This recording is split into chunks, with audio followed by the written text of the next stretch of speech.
నేను మీ మధువునండి. ఈరోజు ఒక మంచి స్నాక్స్‌తో అయితే వచ్చాను.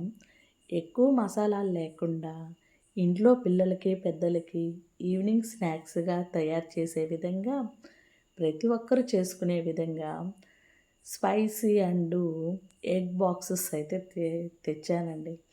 ఎంతో టేస్ట్‌గా ఉండే ఎగ్ బాక్సెస్ ఫుల్ వీడియోలకైతే వెళ్ళిపోదామా? ముందుగా నేను 3 ఎగ్స్ అంటే 6 బాక్సెస్ అనుకుంటున్నాను. దానికి తగ్గట్టుగా మైదా తీసుకున్నాను. కొంచెం అంటే శాంపుల్‌కి సాల్ట్ తీసుకోండి. మన చేతికి అంటుకోకుండా ఉండేదానికి కొంచెం ఆయిల్ అయితే తీసుకోండి. వీటిల్ని బాగా ఈక్వల్‌గా కలుపుకున్నాక మనము వాటర్ క్వాంటిటీని చూసుకుంటూ యాడ్ చేసుకోవాలి. ఎక్కువ యాడ్ చేసుకుంటే లూజ్ అవుతది. మనకి చపాతీ పిండిలాగా నైస్‌గా ముద్దగా వచ్చేటట్టు దబి, దిబి, దిబి, దబి అని బాదినామనుకోండి పిండిని చేతులతో కలిపి అట్లాగా స్మూత్‌గా ఒక 5 మినిట్స్ పక్కన పెట్టేసి, ఇంకా ఎగ్స్‌నైతే ముందుగా కుక్ చేసుకున్నాను. 3 ఎగ్స్‌ని వాటిలో క్లీన్ చేసుకున్నాక ఈ విధంగా 3ని 6 బాక్సెస్‌గా తయారు చేసుకోవటానికి సపరేట్‌గా కట్ చేసి పెట్టుకున్నాను. ఇంకైతే ఇంకొక చిన్న బౌల్ తీసుకొని కొంచెం మైదా, కొంచెం వాటర్ ఏసి మనం ఇడ్లీ పిండిలాగా కలుపుకుందామా? అలా కలిపి పక్కన పెట్టుకున్నాక ఇప్పుడైతే ఒక దలసరి బౌల్ తీసుకొని దాంట్లోకి ఈ మాదిరిగానే పొడవుగా ఉండేటట్టు ఆనియన్స్‌ని కట్ చేసుకొని కొంచెం కరివేపాకు, గుప్పెడు కొత్తిమీర వేసుకోండి. ఎక్కువ మసాలాలు లేకుండా టేస్ట్‌లో అమోఘంగా ఉండేటట్టు ఇంకైతే మీరు మిర్చి కటిక్ కారప్పొడి అని నేనంటాను. దీన్ని ఇంకో పేరుతో కూడా పిలుచుకుంటారనుకోండి. మిరపకాయల్ని కచ్చాపిచ్చా దంచింది ఒక స్పూను యాడ్ చేసుకోండి.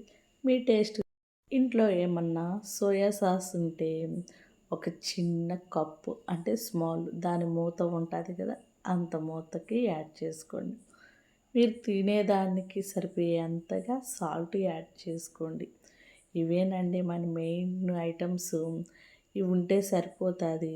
వీటిలో ఎక్కువ యాడ్ చేసుకోకుండా ఇప్పుడైతే టమాటో సాసు, ఆ తర్వాత కొంచెం చిల్లీ సాస్ అర స్పూను యాడ్ చేసుకోండి.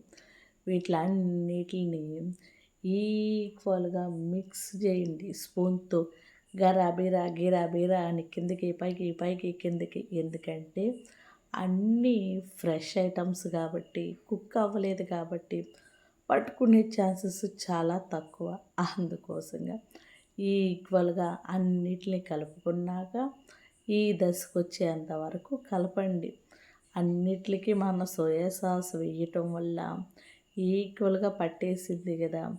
టేస్ట్ అయితే అద్భుతంగా ఉంటుంది. పిల్లలు స్కూల్ నుంచి వస్తున్నారా అంటే స్టార్ట్ చేసుకుంటే సరిపోతుంది. ఇందాకటి మన పిండి ఉంది కదా కలిపిపెట్టి మైదా, ఈ విధంగా బాగా నీట్‌గా అంత ఈక్వల్‌గా స్మూత్ అయ్యింది. దాన్ని చిన్న చిన్న బౌల్స్‌గా చేసుకొని ఈ విధంగా చపాతీ చేసుకోవాలి. చపాతీగా చేసుకొని మన ఆనియన్ మసాలా ఉంది కదా! ఈక్వల్‌గా ఈ విధంగా స్ప్రెడ్ చేసుకొని ఇందాకటి మనం ఎగ్ ఉంది కదా! దాన్ని బోల వేయాలి. ఇలా బోల వేసి చెక్కుంది తీసేద్దాము.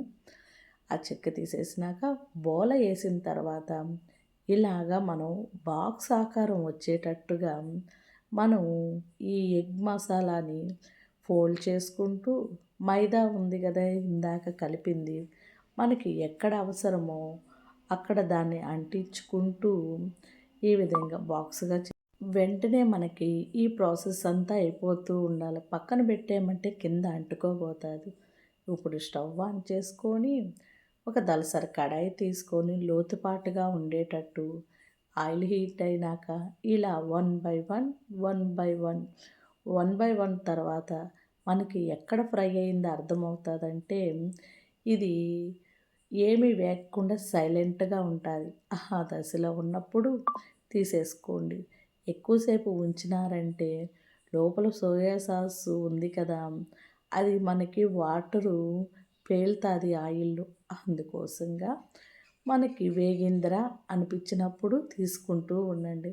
ఎంతో స్పైసీ ఎగ్ బాక్సెస్ రుచి అమోఘంగా ఉంటుందండి.